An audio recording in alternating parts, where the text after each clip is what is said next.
Blessings, namaste, and love, everyone. I'm spiritualist, psychic, astrologer, and medium Sette. Once again, I thank you for offering me this opportunity to share with you my astrological and spiritual insights. And this time, we're looking ahead to the month of February 2021. I'm trusting that everyone has enjoyed a blessed start to another year of our creative evolutionary divinity, as I refer to it as such. We're going to begin February with a Mercury retrograde. A Mercury moved retrograde on January 30th. It will remain retrograde until February 20th. And keep in mind that not until Mercury moves past the point at which it changed direction and moved retrograde are we completely out of the retrograde phase, and that will be on March 13th, 2021. Remember, as I'm always emphasizing, to recognize that all planetary phenomena have a greater purpose when we allow ourselves how to work with the energy, to go with the flow. When we allow ourselves to recognize the highest, most benefic dynamic of any planetary phenomena, we certainly allow ourselves to create a more favorable outcome to the cycle of experience. The Mercury retrograde, as I've said many, many times, it's a time for us to remember and demonstrate all the R-E words. During the Mercury retrograde, we remember things that we may have forgotten about. We reconnect with those that we may have lost touch with. We review, we rewrite, we reflect. Also, it's a time to receive. Remember, the Mercury retrograde, it's like we're changing the dials. If we are always being that transmitter, sending out, then that's all that we are demonstrating. Being a transmitter and generating, sending out intentions. The Mercury retrograde, it's a time to be the receiver and receive back all the energy which you have set in motion.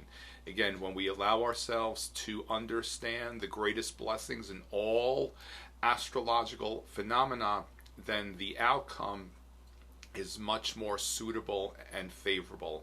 Doesn't mean that we might not have times of challenges or crisis. And also remember, those experiences also contain blessings as well. So as I said, Mercury moved retrograde on January 30th. It moves direct on February 20th. And not until March 13th are we completely out of the retrograde phase. If my schedule allows, I will be endeavoring towards creating a video specifically for this coming retrograde phase.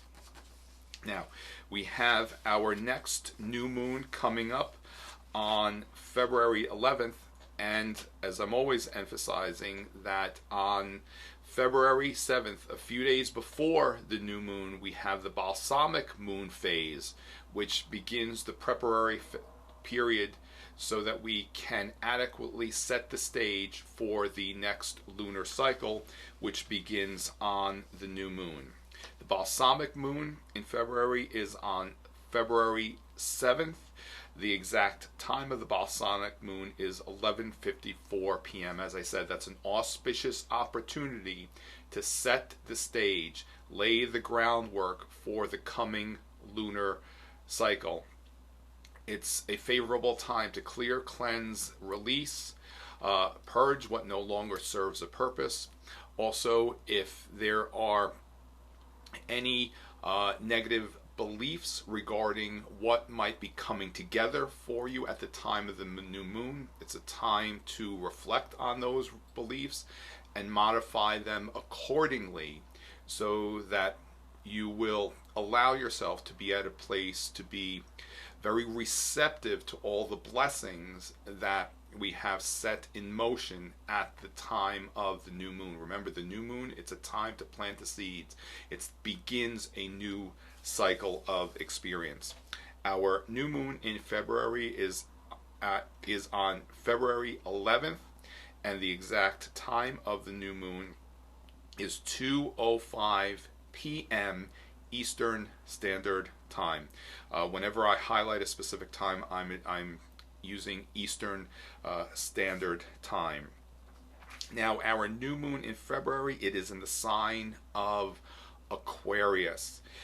And what's extraordinary about this new moon is that we have 1, 2, 3, 4. In addition to the sun and moon being in the sign of Aquarius, we have 4 other elements. We have Saturn, Jupiter, Venus, and Mercury, all in the sign of Aquarius. Aquarius is the sign of the new age, the age of Aquarius. It's the element which most represents great change and awakenings. Undoubtedly, we are very much in the times of great awakenings. It also represents revelations, the apocalypse. And many years ago, specifically in 2012, I was offering lectures regarding my insights regarding Revelation's apocalypse in the New Age, which we understand it metaphysically that Revelations in the apocalypse has nothing to do with destruction. It's about revealing, specifically during these times, among many other elements. It's a time for us to awaken to the innate power of creative divinity that we have within ourselves, which many times I have touched upon, that this power provides us with the opportunity to be the master of our destiny. Wherever Aquarius is located in our charts could be the area in our lives where sometimes we experience some of the greatest change, but also those changes will provide us with the opportunities to awaken to a greater part of ourselves. Remember, all these experiences are really designed for us to awaken and enjoy many blessings. It's just dependent upon how we observe, how we receive, how we respond to whatever it is that we are presented with. I can't emphasize enough, all planetary phenomena contains many, many blessings. And we inspire you to recognize that the planetary energies, they don't have some sort of great power, supernatural power over us. Just like I said with the Mercury retrograde, it's all dependent upon how we receive the energies and the opportunities that we are presented with that will define the outcome of the situation. And certainly there are experiences that we have chosen, perhaps before embodiment, that are necessary, if you will, for us to remember that we are the master of our destiny. I've always emphasized and inspired us to recognize that we've chosen the exact moment, date, moment, place, and time when we've chosen to embody in this physical form and allow ourselves to be encoded with these planetary vibrations. The astrological chart, it's a vibrational frequency of our higher self, if you will, and dependent upon how we choose to receive these energies will define whatever will come next and what will ultimately be the final demonstration, if you will, of these energies. So at this time of the new moon, which again, February 11th, 2021 at 2:05 p.m. Eastern Standard Time, perhaps allow yourself to recognize where you feel great changes taking place in your life.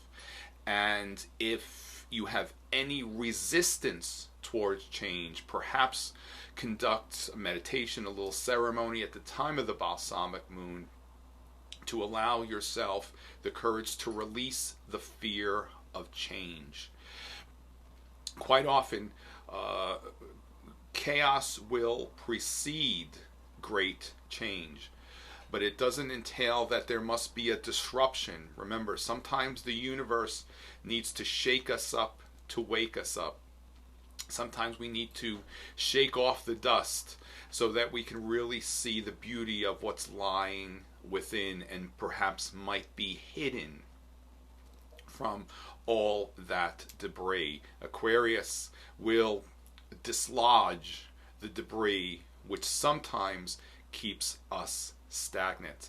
So as I said, if there are any remnants of fear of change, employ the time of the balsamic moon to release that fear of change. Allow yourself to become excited about change. Aquarius also represents excitement, adventure.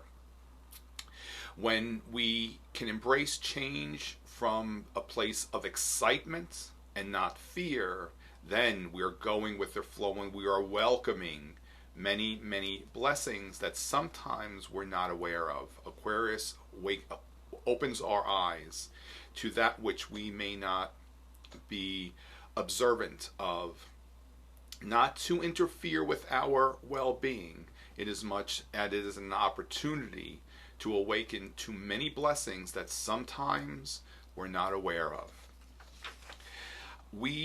In February, the planets Saturn and Uranus will begin their square alignment. A square alignment is when two planets, two elements, are 90 degrees apart from one another. So this cycle of experience with Saturn and Uranus begins on February 17th and it will continue through to the end of this year. A square alignment is creative and dynamic. It also suggests and brings about change. Conventionally, we're taught to observe a square as being negative. However, if we allow ourselves to be very open and receptive to change, it does bring about many blessings. The square energy has a connection to the planet Mars, so Mars is action, Mars is energy. It's also very creative. That square alignment fortifies creativity. If we didn't have this experience, if we didn't have these experiences, we wouldn't allow ourselves to really recognize how very creative we are. Now, specifically with Saturn and Uranus, Uranus is freedom. Saturn at times can present limitations or restrictions. So at a lower frequency, this alignment could cause us to feel as though our freedoms are being restricted. And we have seen some of those demonstrations already unfolding. And from a higher vibrational frequency, because Saturn also solidifies wherever it travels throughout the chart. It may create restrictions, however, it also solidifies and strengthens. Saturn is the element of great strength, and determination as well. The Saturn-Uranus experience, the Saturn-Uranus square, is providing us with an opportunity to strengthen higher levels of consciousness and awareness. It's also an opportunity for us to lovingly speak our truths, not to make another wrong, not to cause another to feel as though that their truth is wrong, but to become very bold and clear in whatever truth might be for us on a personal level, and to also honor the truth of another, even though it may not necessarily be in alignment with our truth. Remember, all these experiences are opportunities for us to connect and recognize our higher self, to embrace our higher self. The Saturn-Uranus experience is strengthening the opportunity to receive higher awareness and higher insights. And to do that, we do suggest to just kind of step back and to become very, very quiet within ourselves. These are not negative experiences to be fearful of. Remember, these are all opportunities for us to know our greatest potential. I will talk a little bit more about this in some of my writings and perhaps some other videos regarding the Saturn-Uranus experience that is taking place. If you feel as though the outer world is inadvertently placing limitations and restrictions on you, and those forces will endeavor to do so, I suggest to live in your truth, honor your truth, be in the world and not of it.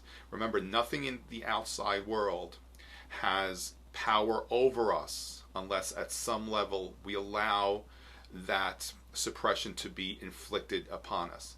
Doesn't mean that we are to be unlawful. It certainly does not suggest that we are to inflict our power on another.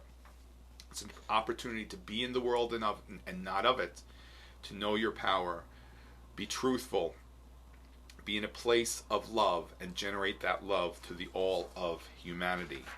Now, the element which represents the greatest compassion, great and spiritual love, the sign Pisces, on February 18th at 5:44 a.m., the sun transits into the sign of Pisces. Pisces connects with great passion. It also represents knowing from a place of love. We begin awareness with Aquarius, and then we progress to knowing with Pisces. It's very much a part of the evolutionary cycle of experience as we advance through the zodiac, and I touch upon this in my book, The Planets Align So Rare. Remember, Aquarius awakens. It brings higher awareness.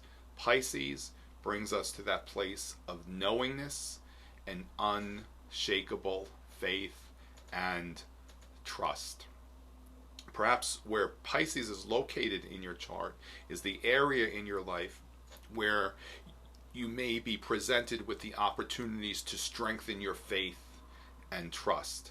Pisces is also the sign which represents the psychic faculties, psychic sensitivities.